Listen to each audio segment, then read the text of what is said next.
नमस्कार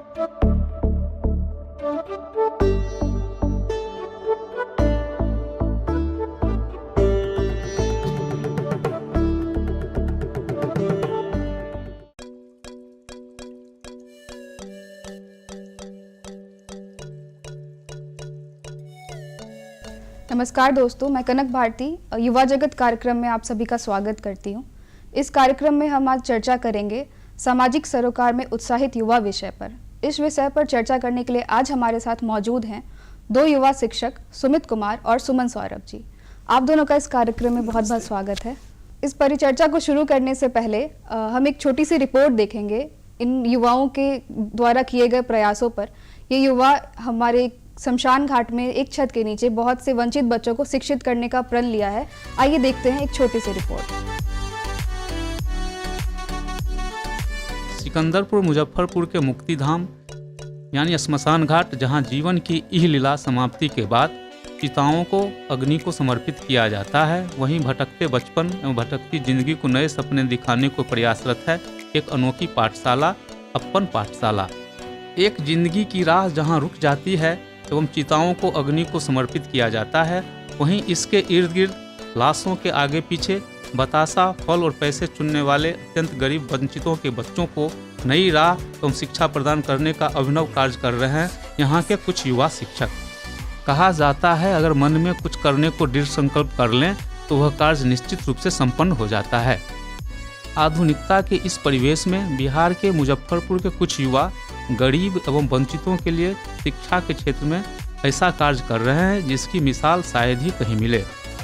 यहाँ श्मशान घाट में कुछ युवा साथियों के साथ मिलकर सुमित कुमार स्थानीय स्लम बस्ती एवं गरीब बच्चों के बीच शिक्षा का लौ जलाने का उत्कृष्ट कार्य कर रहे हैं। इस पाठशाला में इधर उधर भटक रहे बच्चों को श्मशान घाट के बरामदे पर निःशुल्क शिक्षा दी जाती है। पढ़ाई करने वाले बच्चे काफ़ी खुश एवं उत्साहित नजर आ रहे हैं। यहाँ के बच्चे डॉक्टर, इंजीनियर एवं शिक्षक बनकर समाज सेवा करना चाह रहे हैं। हमारी टीम ने कुछ बच्चों से बात की है। क्या कह रहे हैं ये बच्चे, क्या है इनकी सोच, कैसी है इनकी आर्थिक स्थिति, किस माहौल में एवं कैसी परिस्थिति में शिक्षा ग्रहण कर रहे हैं, इससे पहले इनकी क्या क्रियाकलाप थी, जानते हैं इन बच्चों की कहानी इन्हीं की जुबानी। मेरा नाम अजीत कुमार, मेरा पिता का नाम अजय शाह। मैं यहाँ 5 महीना से पढ़ता हूँ। मेरा पापा ठेला चलाता है। इधर उधर भटक रहा था, मैं सर आया है तब क्या कह रहा है बच्चा क्या कर रहा है, तो कहे सर फल लूटे। क्या कहे सर पढ़ेगा, तो हम कहें सर पढ़ाइएगा पढ़ देंगे। मेरा नाम है सुबजी। पहले हाथ से जराते थे, पहले हम भटक सकते भटक रहे थे तो सर आया कुछ पढ़ना है तो हमें पढ़ा दीजिए। तो सुमित से पढ़ा रहा था ना, हम आके पढ़ रहे तो गाड़ी के साथ जा रहे थे, मुक्तिरथ के साथ फूल से बांध देते हैं। पिताजी क्या करते हैं? चाय पत्ती का दुकान में काम करते हैं। बाजार में ठेला चलाते हैं और मजदूरी का काम करते हैं। इंजीनियर बनना है। भूगोल पढ़ाया जाता है, विज्ञान, इतिहास, गणित। राजमिस्त्री के काम करते हैं। शिक्षक बनूँ, टीचर। पढ़ लिख कर क्या करना चाहते हैं? इंजीनियर, सॉफ्टवेयर इंजीनियर से रहता है वही बने। ABCDE। इस प्रकार हम कह सकते हैं कि यहाँ के बच्चों का हौसला काफ़ी बुलंद है, जो आगे चलकर इंजीनियर, डॉक्टर एवं शिक्षक बनकर समाज की सेवा करना चाह रहे हैं। रिपोर्ट के बाद हम वापस लौट कर आते हैं अपने कार्यक्रम पर और शुरू करते हैं अपनी परिचर्चा। कब से शुरुआत की सुमित जी आपने इस संस्था की? 2017 में हम अपने मित्र के पिताजी के पार्थिव शरीर को लेकर मुक्तिधाम आए थे शमशान घाट। तो वहाँ हम कुछ ऐसे बच्चों को देखे कि पार्थिव शरीर जैसे आता है तो बच्चे फल, पैसा या वस्त्र उठाने के लिए दौड़ पड़े। तो जब लाश जलती है 3 घंटा, उस 3 घंटा के दौरान उन बच्चों से बात करने की हमारी जिज्ञासा जगी। तो हमने पूछा कि क्यों ना इन बच्चों को पूछे कि तुम करते क्या हो शमशान में, यहाँ भटकते हो। फिर उन बच्चों को बुलाकर पूछे कि अरे तुम करते क्या हो। तो उन्होंने बताया कि सर हम शमशान में रहते हैं। फिर हमने पूछा कि क्यों तुम नहीं पढ़ते हो क्या, तो उन्होंने कहा कि नहीं सर पढ़ लिख कर क्या होगा। तो हमें आश्चर्य हुआ कि यह 21वीं सदी के दूसरे दशक में हम लोग प्रवेश किए हैं और बच्चे शिक्षा का महत्व नहीं समझ रहे हैं। हम लोग संसाधन विहीन रहते हुए भी इतना पढ़े, तो क्यों न इन बच्चों को पढ़ाया जाए। तब से हमने संकल्प लिया कि इन बच्चों को पढ़ाएंगे और पढ़कर क्या क्या कर सकते हैं यह सभी बात बताएंगे। तो 2017 से हम 4 बच्चे 5 बच्चे स्थानीय लोगों से हम मिलकर उनके माता पिता वहाँ के लोगों से बात करके, सर बहुत लोग आए पढ़ाए गए, सो कई कंटिन्यू नहीं रह पाते हैं, अगर आप पढ़ाइएगा तो अच्छी बात है। तो फिर उनके गार्जियन से बैठा है, 2 बच्चे 4 बच्चे 8 बच्चे, धीरे धीरे बढ़ते बढ़ते आज 132 से 38 बच्चों के बीच का नामांकन है। हर एक महीना में 10-15 बच्चे फ्लक्चुएट करते रहते हैं कम बेसी, लेकिन नियमित 100 से अधिक रोज आते हैं और शाम में 4 बजे से 7 बजे तक पढ़ाई चलती है और राष्ट्रगान के साथ पाठशाला का समापन होता है। इनमें वह बच्चे पढ़ते हैं, अगर इन बच्चे के बारे में हम जब जानने की और कोशिश किए कि कैसे बच्चे हैं, किस कैटेगरी के बच्चे हैं, तो हमने पाया कि इन सभी बच्चों को 4 कैटेगरी में बांट सकते हैं। पहला वह बच्चे जिनकी माता घर घर जाकर चौका बर्तन करती है, दूसरा वह बच्चे थे जो कचरा चुनते थे, उनकी माता कचरा चुनती थी, तीसरे वह बच्चे थे जिनके माता पिता घर बनाने का काम करते हैं, ठेला टेम्पू चलाते हैं, चौथे वह बच्चे थे जो शमशान घाट में पार्थिव शरीर आता है उस पर से फल पैसे या वस्त्र उठाने वाले, ऐसे लोगों को हम लोग पढ़ाने का संकल्प लिया। इसमें हमारे मित्र सुमन सौरभ जी और अविराज जी का काफ़ी सहयोग रहा और कंटिन्यू चल रहे हैं लगातार। तो सुमन जी, आप कब से जुड़े हैं इस पाठशाला में? हम इस पाठशाला में सुमित सर के साथ 2017 से जुड़े हुए हैं। अच्छा, तो जैसे कि हम लोग देखते हैं कि आजकल के युवा बड़ी अच्छे पैकेज वाली नौकरी के पीछे दौड़ रहे हैं, मारा मारी में लगे हैं, तो आपने कैसे ठाना कि नहीं आपको उन सब को छोड़ छाड़ के ऐसे पढ़ाई समाज सेवा में आना है? मैम, जिंदगी का सत्य यही है कि मरना है और अभी इतना भौतिकवादी व्यवस्था है और लेकर जाना नहीं है। तो जब लेकर जाना नहीं है तो क्यों ना कुछ ऐसा समाज के लिए किया जाए जो हमारे अंदर है वह बात दूसरे को दे। तो हम 2 भाई हैं, हमने भाई से बात की और अपने मित्रों से बात की कि मैं सेवा करना चाहता हूँ, आप लोग हमारा मदद करें। तो इसी क्रम में हमारे मित्र लोग कहे कि भाई आपको जो अच्छा लगे कीजिए, हम लोग आपके हर स्थिति में आपके साथ हैं। तो उन लोगों का साथ रहा, भाई का साथ रहा, तो हमें पैसा या फिर अन्य किसी चीज़ों की ज़रूरत जब भी घटती है तो मित्र लोग या फिर जो हमसे जुड़े लोग हैं वो लोग मदद करते हैं और हमने कहा कि नहीं हम पढ़ाएंगे और पढ़ाते हैं। आज जो बच्चे शिक्षा का महत्व नहीं समझ रहे थे, आज वह बच्चे कोई शिक्षक बनना चाहता है, कोई आईएएस बनना चाहता है, कोई डॉक्टर बनना चाहता है, कोई जज बनना चाहता है। तो काफ़ी संतुष्टि होती है कि जब वह बच्चे, तो हमें भी लगता है कि नहीं यह हमारे सपने को साकार करने वाले, क्योंकि हम खुद न्यायिक सेवा की तैयारी करते थे। 2017 में हमने भी जुडिशियरी का एग्ज़ाम दिया, लेकिन दुर्भाग्यवश नहीं हुआ। तो आज हमें खुशी होती है कि हमारे बच्चे जज बनने की कोशिश कर रहे हैं, उसके लिए पढ़ रहे हैं। तो हमें लगता है कि आज नहीं, आज से 8 साल 10 साल बाद हमारे सपने को यह साकार करेंगे। बहुत संतुष्टि मिलती है यह 3 घंटा इन बच्चों को पढ़ाकर। जैसा कि सुमित जी आपने कहा कि आपके साथ अब तक कई सारे बच्चे जुड़ चुके हैं, तो 2-3 शिक्षक तो इसमें मिलके पूरा नहीं संभाल सकते, तो आपको शिक्षक से कैसे, मतलब और शिक्षक को जोड़ने में कैसी एक्सपीरियंस कैसा रहा आपका? जैसे कि शुरुआत जब हम लोग ने की तो 2 बच्चे 3 बच्चे 4 बच्चे आते थे, धीरे धीरे बच्चों की संख्या बढ़ती गई। तो फिर हम अपने मित्र सुमन सौरभ अविराज जी इन लोगों से बात किए कि आप लोग आइए और आप भी समय दीजिए, चलिए अच्छा लगेगा। तो ये लोग आए, तो हमसे ज़्यादा रुचि इन लोगों की आ गई। एक तो घर के लोग जानते थे कि शमशान घाट में जाता है, तो बड़ा थोड़ा सा चैलेंजिंग होता था कि शमशान से आए, स्नान नहीं किए थोड़ा सा। तो फिर धीरे धीरे अब घर के लोगों को भी ये हो गया, तो फिर हम लोग पढ़ाना शुरू किए। मित्रों का सहयोग मिला तो हम लोग डिस्ट्रीब्यूशन कर दिए, क्लास वाइज अलग अलग, और अलग अलग हम लोग पढ़ाते हैं शिफ्ट वाइज। 3 घंटे में 4 घंटे के लेकर हम लोग पढ़ाते हैं। सुमन जी, आपको कैसे प्रेरणा मिली कि आपको सुमित जी का साथ निभाना है, इनमें जुड़ना है इनके साथ और बच्चों को शिक्षित करना है? सुमित जी को हम काफ़ी वर्षों से देख रहे हैं कि पाठशाला वो जा रहे थे और भी जगह वो जाने का जो है अच्छा सा प्रयास वो करते थे। तो हमारी भी इच्छा हुई कि हम उनके साथ जाएं और पाठशाला में बच्चों को शिक्षा दें, जो हमारे पास ज्ञान है वो हम ज्ञान को बांटें। तो कैसा लग रहा है अभी आप कितने, लगभग पिछले 5 वर्षों से आप जुड़े हैं इसमें, तो कैसा आपका रहा सफ़र? काफ़ी अच्छा रहा सफ़र।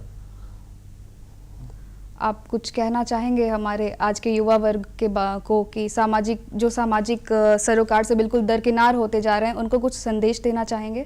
हम भारत के युवा को यही संदेश देना चाहेंगे कि अगर आपके आस पड़ोस में जो भी गरीब या वंचित या जो कि बस्तियों के बच्चे हैं जिनको शिक्षा नहीं मिल पा रही है, वो या इतने आर्थिक रूप से कमज़ोर है जो वो सरकारी विद्यालय में भी नहीं जाना चाह रहे हैं, तो वहाँ पर जाएं और बच्चों को पढ़ाएं, अपना समय दें और समाज को बेहतर बनाने में, आत्मनिर्भर बनाने में योगदान दें। सुमित जी, आप बताएं, आप कैसे अन्य लोगों को भी इससे जोड़ना चाहेंगे, कैसे उनको क्या संदेश देना चाहेंगे कि वो युवा सामाजिक सरोकार के प्रति और अधिक उत्साहित हों और सामने आएं, अपने सामाजिक प्रतिबद्धता को समझें और भागीदारी अपनी निभाएं? क्या है कि हम युवा से ही समाज का निर्माण होता है या फिर आगे चल के जब हम बुजुर्ग होते हैं, तो हमारे देश की व्यवस्था ऐसी है और इतनी खूबसूरती है हमारी सामाजिक समरसता की कि अगर हम शिक्षा की बात करते हैं, क्योंकि शिक्षा से हम लोग जुड़े हैं, तो शिक्षा में हम देखते हैं कि ऐसे समाज 2-3 प्रकार की अपने यहाँ विद्यालय चलती है। एक सरकार की व्यवस्था जो पूरा निचले स्तर से लेकर उच्च स्तर तक की पढ़ाई होती है, तो प्रत्येक गांव में आंगनबाड़ी खोल रखे हैं। उसके बाद 3 साल से अधिक बच्चे के लिए प्राथमिक विद्यालय, मध्य विद्यालय, उच्च विद्यालय और उच्चतर शिक्षा के लिए सरकार की योजनाएं बहुत बढ़िया से चल रही है। लेकिन उसमें भी जानकारी के अभाव में वह बच्चे, जिन बच्चों को हम पढ़ाते हैं, सरकारी स्कूल में जाते तो हैं लेकिन पढ़ाई का महत्व नहीं समझ पाते हैं, तो उनको हम लोग धीरे धीरे जोड़ रहे हैं और पढ़ा रहे हैं। युवाओं को हम यही कहेंगे कि हम जितना सक्षमता है हमारी, हम जितने पढ़े लिखे हैं, तो आप हम युवा पढ़ रहे हैं तो अपने से 1 घंटा, 2 घंटा, आधा घंटा समय निकालकर उन लोगों को आप दें जो अपने ही समाज के एक हिस्सा है और बहुत बड़ी आबादी है। प्रत्येक गांव में वे देखेंगे तो गरीबी से, और उन लोगों का विकास इसलिए नहीं हो पा रहा है क्योंकि शिक्षा का अभाव है। तो हम आज के युवाओं से यही कहेंगे कि आप समाज के लिए 1 घंटा, 2 घंटा जितना निकल पाए, सप्ताह में 1 घंटा निकले, सप्ताह में अगर 2 घंटा निकले, सप्ताह में 2 दिन आप देना चाहते हैं तो इस तरह से दीजिए, लेकिन समाज के अंतिम वर्ग तक आप पहुंचिए, ताकि अगर वह सक्षम होंगे तभी तो हमारा विकास होगा। अगर अभी क्या है कि नशा इतना व्यापकता युवाओं में जा रही है, छोटे बच्चे नशा कर रहे हैं, तो अगर उनको शिक्षा दिया जाए और संस्कारित किया जाए तो वह नशा नहीं करेंगे। आज टीनेजर स्मैक पी रहे हैं, नशा कर रहे हैं, तो लाख बंदिश होने के बावजूद भी जानते हैं कि गलत है, क्योंकि उनको मूल शिक्षा का अभाव है कि क्या नहीं करना चाहिए। जानते तो हैं कि यह नहीं करना चाहिए, लेकिन फिर भी वह करते हैं। देखा देखी उसका भविष्य में क्या इम्पैक्ट होना है उसकी उनको जानकारी नहीं है। तो हम युवा से आग्रह यही रहेगा कि आप समाज को बताएं, उन बच्चों को बताएं जो आप ही के उम्र के हैं, आपसे छोटे उम्र के, आपके छोटे भाई बहन की तरह हैं, उनको भी आप समय दें और उनका बौद्धिक विकास करें, तो खुद पढ़ेंगे और अपने जगह पर पहुंचेंगे। सुमित जी, आप बहुत अच्छा कार्य कर रहे हैं, पर हमारे दर्शकों को ये बताएं कि आपने बच्चों को पढ़ाने के लिए शमशान घाट ही क्यों चुना? उसके पीछे सबसे बड़ा कारण यह था कि हम लोग भी 2000 ईस्वी में शहर की ओर आए थे पढ़ने के लिए। तब से जब हम लोग की होश हुई 2010 के बाद, तो हम लोग देखते थे जब कॉलेज जाते थे या फिर कॉलेज से घर आते थे तो कुछ ऐसे बच्चे थे, छोटे छोटे बच्चे, जो शरीर से बड़ा बैग पीठ पे होता था, कचरा चुनकर जाते थे। तो तब तक उन पर ज़्यादा हम लोगों का ध्यान नहीं जाता था। लेकिन जिस दिन हम शमशान घाट अपने मित्र के पिता के पार्थिव शरीर लेकर आए थे, तो वैसे बच्चों को देखे, जैसे पार्थिव शरीर रखा गया वैसे बच्चे दौड़ पड़े वहाँ से उठाने के लिए। तो क्या उठाते भाई? फल, पैसा या फिर जो भी उस पर रहता है जो अपने सनातन संस्कृति में रहता है। तो हम बड़ा मंदिर से, एक तो हम लोग रोते हुए इन लोगों को लाए हैं, यह बच्चे उत्साहित होकर उठाकर उत्साहित हो रहे हैं। तो फिर जब अग्नि दे दिया गया तो फिर उस 3 घंटे के दौरान उन बच्चों से हमारी इच्छा हुई कि पूछते हैं कि भाई तुम लोग क्या कर रहे हो? तो बताया कि सर हम लोग यहीं रहते हैं और हम लोग फल फूल उठाते हैं, जो भी चीज़ रहता है। तो हम पूछे कि तुम नहीं पढ़ते हो क्या? तो कहा कि सर पढ़ लिख के की होते है, हम लोग नहीं पढ़ते हैं, यहीं मसान में रहते हैं। तो शमशान इसलिए चुने क्योंकि उनका बात ना हमारे अंदर लग गया कि यह कह रहे हैं कि जब पढ़ लिख कर क्या होगा। तो वहाँ पर बहुत बढ़िया नगर निगम का व्यवस्था बना हुआ है, एक बरामदा है, उस बरामदे पर पढ़ने की व्यवस्था थी और शहर में ऐसी व्यवस्था कहीं नहीं हमें दिखी। और यहाँ यह हमसे जुड़ा था, वह बच्चे कहे थे कि पढ़कर क्या होगा, इसीलिए हमने शमशान को जगह चुना कि यहीं पे हम पढ़ाएंगे। एक तरफ जहाँ पूरे ज़िंदगी का सार खत्म होता है कि यहाँ पूरे ज़िंदगी का सार खत्म हो जाता है, उसके बाद आपकी अच्छाई बुराई की कोई बातें नहीं रह जाती है। और दूसरी तरफ शमशान के जस्ट सामने हमारा पाठशाला चलता है 10 कदम की दूरी पर। तो वहाँ से एक सपने चालू हों, एक तरफ लोग कहते हैं कि ज़िंदगी ख़त्म हो रही है और वहाँ से दूसरा एक सपना तैयार हो रहा है, कुछ IAS बनने का, कुछ जज बनने का, कुछ एडवोकेट। तो यही हमारा सबसे बड़ा कारण था कि शमशान चुनने का। अच्छा सुमित जी, तो आपने जब ये शुरुआत की होगी तो आपने अपने भविष्य की चिंता छोड़कर ये शुरुआत आपने तो कर ली होगी, पर आपके परिवार की इस पर क्या प्रतिक्रिया रही? किसी भी, क्योंकि हम लोग बहुत मध्यम क्लास परिवार से आते हैं। पापा जी किसान हैं, माता जी घर वाइफ है, घर की काम करती हैं। तो गार्जियन की आज भी इच्छा होती है कि हमारा बेटा पढ़कर कुछ करे, मतलब जो उसकी सपना था। हम लोग भी कहते कि जज बनना है। तो आज हम कहते हैं कि मम्मी पापा आप हमें जितना संघर्ष से पढ़ाए हैं उससे मतलब अपने समाज में कई एक लोग हैं जो हम लोग से ज़्यादा कष्ट काट रहे हैं और उनके बच्चे पढ़ाई का महत्व नहीं समझ रहे हैं। तो उनको यह बात उनको समझाए, तो वो भी मध्यम क्लास परिवार से जुड़े हैं, तो उनको भी फील हुआ कि नहीं, गरीब के भी बच्चों को पढ़ने का उतना ही अधिकार है जितना एक अमीर के बच्चों को। तो उनको हम समझाए कि मम्मी उन बच्चों को हम पढ़ाएंगे, हम 2 भाई हैं, एक बेटा घर चलाएगा और हमको समाज सेवा करने दीजिए। तो फिर भी उनके मन में कसक होती है और खुशी भी होती है कि इसके बदौलत और इसके मित्रों के बदौलत आज 150-200 बच्चे जो हैं कुछ बनने का सपना देख रहे हैं। तो गार्जियन अब प्रोत्साहित करते हैं और कहीं ना कहीं उनका समर्थन है, सर के गार्जियन का समर्थन है कि हम लोग को शमशान में जाने देते हैं। नतर गार्जियन आज चाह दे कि नहीं मेरा बेटा घर पर रहे, नौकरी करे, तो करने देंगे मतलब। और हम लोग भी गार्जियन के बात को टाल नहीं सकते हैं, वह छोड़े हैं तो कहीं ना कहीं शक्ति उन्हीं की तरफ से आती है। जी सुमन जी, आपके घर पर इस पाठशाला को लेकर कैसा माहौल है, क्या प्रतिक्रिया रही जब आपने कहा कि आपको पाठशाला में सामाजिक सेवा करना है, पढ़ाना है बच्चों को?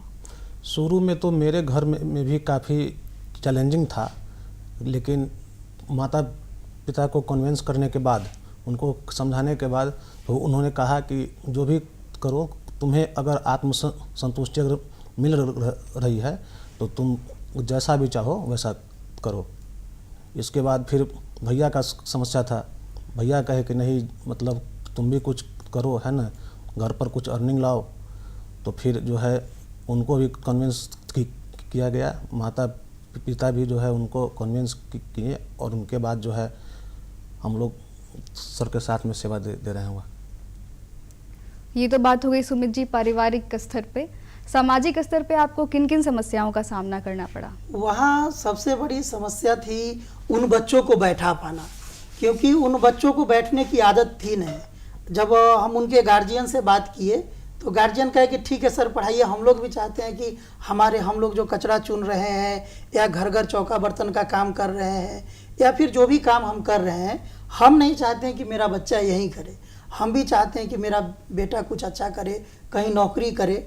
तो उन लोगों की तो रुचि थी कि हमारे बेटा पढ़े, लेकिन बच्चों के साथ गलती यह थी कि वह बच्चे बैठना नहीं चाहते थे। तो बैठना नहीं चाहते थे तो उनको सबसे बड़ा समस्या था कि उनको बैठाना। तो उनको बैठाने के लिए धीरे धीरे हम लोग कहे कि बाबू तुम बैठो। हमको देखकर वही लोग भागते थे, जैसे मानो कि मेरा शरीर उनको महकता है। गंदे वो थे, मतलब जो माहौल में वो लोग रहते थे उन लोगों की व्यवस्था थी, लेकिन हमें देखकर भागते थे, रे सर अल्लाह भाग। तो हम लोग दौड़ते थे, इधर आओ घर घर जाकर बुलाना। तो बैठा, धीरे धीरे उन लोगों को चॉकलेट दिए, कॉपी दिए, किताब दिए, बैग दिए और आज उन सभी बच्चों को गणवेश दिए हुए हैं। सब लोग एक ड्रेस पहन कर आते हैं, पढ़ते हैं। तो आज उनके गार्जियन की सबसे बड़ी बात थी कि गार्जियन को शुरू में सर आप लोग के जैसे बहुत लोग आए, पढ़ाए गए, नहीं क्या पढ़ाइएगा कि 2 दिन के बाद नहीं आइएगा, कहे कि भेजिए, जब तक आएंगे तब तक आएँ, तब तक पढ़ाएंगे। तो आज स्थिति यह थी, जो 2-3 बच्चों से स्टार्ट किए थे, आज 138-40 के बीच में बच्चों का नामांकन है। 100 से प्लस रोज नियमित आते हैं। स्थिति उस बरामदे की कभी कभी ऐसे हो जाती है कि छोटे बच्चों को वहाँ से हमको हटाना पड़ता है। वहाँ क्लास 0 से मतलब 1 से लेकर 8वें तक के बच्चे बचिया हैं, तो उनको हम लोगों को चयन करना पड़ता है। जिस दिन बहुत बच्चे मतलब 125 आ गए, 30 आ गए, तो जो पढ़ने वाले और हल्ला करने वाले बच्चे उन लोगों में बांटना होता है। तो छोटे बच्चों को घर भेज देते हैं जो मतलब 3 साल 4 साल के हैं, और जो पढ़ने की मतलब जो कंटिन्यू आ रहे हैं उन बच्चों को बैठाते हैं और 100 बच्चे रोज बैठ के पढ़ते हैं वहाँ पे। तो बच्चों की जो माता पिता हैं वो हाँ। अब तक इस शिक्षा को लेकर, पाठशाला को लेकर कितने गंभीर हैं, इस पर आप थोड़ी। हाँ बिल्कुल, शुरू में था कि बच्चे आते थे जाते थे, लेकिन अब शिक्षा के साथ साथ उनको हम लोग संस्कारित भी करना शुरू किए, क्योंकि संस्कार से ही चरित्र का निर्माण होगा। और उन बच्चों में संस्कार की घोर अभाव थे। वह अपने माता पिता से इस तरह बिहेव करते थे रूडली, फिर उनकी कदर नहीं करना, क्योंकि वह देखे ही नहीं तो क्या करेंगे। तो हमने एक परंपरा स्टार्ट की कि आपको सो के उठ के अगर कोई पहला काम करना है तो अपने माता पिता को प्रणाम करना है। तो 1 साल के बाद मतलब 1 महीना 2 महीना 4 महीना के बाद जब बच्चे प्रणाम करना शुरू किए तो कुछ के गार्जियन आए और कहे कि सर अपने इसको क्या मतलब आप पढ़ा दिए हैं कि जो बच्चा कभी बैठता नहीं था जो घर में बैठ के पढ़ रहा है और रोज सुबह शाम प्रणाम करता है। तो यह बात उनके गार्जियन से जब सुने ना तो बड़ा अंदर में सुकून मिला कि कुछ तो परिवर्तन हो रहे हैं। जो बच्चे पढ़ाई का महत्व नहीं समझते थे, आज अपने गार्जियन उनके खुश हैं। पहले गार्जियन आते थे तो कंप्लेन, सर क्या पढ़ाते हैं कि बच्चा घर पर पढ़ता ही नहीं है। और आज बच्चे के गार्जियन यहाँ आकर कहते हैं कि सर ये पढ़ने के अलावा घर का भी काम नहीं करता है। तो खुशी मिलती है, उनके कहते हैं कि आप लोग कीजिए, इनको पढ़ने दीजिए। जो कुछ वर्ष बीते हैं और बच्चों की पढ़ाई जारी रही है, तो इन वर्षों में जो प्रतिक्रिया मिली है तो घर की प्रतिक्रिया भी बदल गई होगी। अब क्या कहना है आपके घर वालों का? घर वाले को बहुत खुशी होती है कि हमारे बेटा जो है या उनके जो भी मित्र हैं, क्योंकि हमारा घर चंपारण है और यहाँ पे रहना होता है। तो पिछले 5 सालों से हम घर से पैसा नहीं लेते हैं और घर के लोग भी देख रहे हैं कि यह अपनी व्यवस्था चला रहा है चाहे जिस किसी से। तो घर को यह पता है, घर के लोगों को, कि हमारे बेटे गलत नहीं कर रहे हैं, तो इसलिए वह टोकते नहीं है क्या करते हो, या जानते हैं कि अच्छा काम कर रहा है। तो उन्हें भी खुशी होती है और उनके खुशी में ही हमारी खुशी है। आज का जो हमारा विषय है सामाजिक सरोकार में उत्साहित युवा, तो आपको क्या लगता है कि युवा वाकई में अब सामाजिक सरोकार में काफ़ी उत्साहित हैं, पहले की अपेक्षा अभी ज़्यादा है, या फिर कैसा परिदृश्य, आप इस पर कुछ प्रकाश डालें? हाँ बिल्कुल, अभी के युवा जो हैं अभी डिजिटल युग आ गए हैं, सब लोग सोशल मीडिया पे हैं। तो कुछ बच्चे चाहे मतलब कुछ युवा जो हैं हम जैसे युवा या हमसे भी बहुत अच्छे युवा समाज में कुछ कर रहे हैं। तो जैसे कि ब्लड डोनेशन हो गया, समाज सेवा हो गया, स्वच्छता हो गया, जन जागरूकता हो गया, उसमें युवाओं की बढ़ती रुचि इतनी अभी मतलब हो रही है कि सब लोग चाह रहे हैं सेवा करने, और सबके मन में होती है कि सेवा होनी चाहिए। सेवा का अलग अलग रूप है और सभी युवा अभी लगभग युवा सेवा कर रहे हैं। तो यह बहुत बड़ी क्रांति उभर के आ रही है कि पहले था कि आफ्टर 50 रिटायरमेंट के बाद लोग सेवा के बारे में सोचते थे। हमारे घर के गार्जियन भी यही कहे कि जे नौकरी वोकरी कर लो, उसके बाद तुम मतलब रिटायरमेंट के बाद आना तो सेवा करना, पूरा जीवन बचा हुआ है। तो हम कहे कि नहीं भाई, जीवन का कोई ठीक नहीं है कब तक है, तो जब तक है सेवा कीजिए या फिर जो अच्छा काम है करना है। तो युवा भी आजकल ब्लड डोनेशन या फिर जागरूकता या फिर बहुत सारे काम कर रहे हैं। आने वाले अपने कुछ आगामी कार्यक्रमों के बारे में कुछ बताएं। अभी तो इन बच्चों को हम लोग प्राथमिक शिक्षा दे रहे हैं और यहाँ शमशान घाट में अपन पाठशाला चला रहे हैं। इसी तरह मुजफ्फरपुर में 3 पाठशाला और चल रही हैं जो हमारे मित्र युवा ही हैं, जो हमसे देखकर कहीं और। तो एक हम लोग व्यवस्था किए हैं, हम लोगों की इच्छा यही है कि इसको एक्सटेंशन करें और सभी जगह जो युवा जुड़ के चाहते हैं करना तो वह करते हैं, और चाहते हैं कि उनको अब बड़े स्तर पर पढ़ाई करना। जैसे मैट्रिक तक तो हम लोग पढ़ा दिए, मैट्रिक के बाद क्या होगा, तो मैट्रिक के बाद भी पढ़ाने की हम लोग व्यवस्था की है। जैसे सर लोग हैं कंपटीशन की तैयारी करते हैं और इन लोगों के पास बहुत जानकारी है, तो कंपटीशन की तैयारी और हम लोग भी कुछ जानते हैं। तो उन बच्चों को कॉम्पिटेटिव भी तैयारी कराकर हम लोग उसको आगे बढ़ाएंगे हर एक स्तर पर। वो मतलब हम लोग का आगे का मतलब ये रणनीति है। और शिक्षा के साथ साथ संस्कार बहुत जरूरी है। इन दो विषय को लेकर हम लोग चल रहे हैं। पेरेंट्स का इस पे क्या रिएक्शन है? क्या अब वो ये मान के चल रहे हैं कि बच्चों को जो कार्य वो पहले करते थे अब वो नहीं करेंगे? इस बात को लेकर उनमें संतुष्टि है, क्या है? नहीं, पेरेंट्स तो बहुत जल्दी मानते नहीं है, क्योंकि उनको मना पना सबके विषय सबके बस की बात नहीं है। थोड़ा सा ये होता है कि पेरेंट्स की हमेशा इच्छा यही रहती है कि हमारे बच्चे अच्छा करें, नौकरी करें, क्योंकि वह लोग अपना जीवन देखे हुए हैं, संघर्षों को देखे हुए हैं। आप सब काम अच्छा कर रहे हैं, यहाँ कोई दिक्कत नहीं है, लेकिन अगर आर्थिक रूप से आप जहाँ पिछड़ते हैं, इसीलिए गार्जियन बार बार कहते हैं कि पहले तुम अपना भविष्य देखो, तब समाज को देखो। तो थोड़ा सा चैलेंजिंग है गार्जियन को लेकर, और गार्जियन इतने जल्दी समझे, अब सब कोई सेवा ही करने लगे तो देश कैसे चलेगा। बच्चों के जो पेरेंट्स हैं उनकी क्या प्रतिक्रिया है कि वो क्या अब संतुष्ट हो चुके हैं कि बच्चे अब कूड़ा नहीं चुनेंगे? हाँ, बिल्कुल। और जो कार्य वो पहले करते थे, शवों से फल नहीं उठाएंगे, उनका अब एक अलग भविष्य होगा? क्या इस बात को लेकर उनमें आत्मसंतुष्टि कभी हाँ, दिखती है अभी आपको? क्या है कि अभी पार्थिव शरीर आते हैं, क्योंकि वहाँ रोज 4-5 पार्थिव शरीर आते हैं और लोग वहाँ पे, अब बच्चे फल उठाने के लिए नहीं दौड़ते हैं, क्योंकि 4 घंटा तो हम भी 3 घंटा वहाँ रहते हैं, तो अब बच्चे नहीं जाते हैं। जो पहले कचरा चुनते थे वह नहीं चुनते हैं।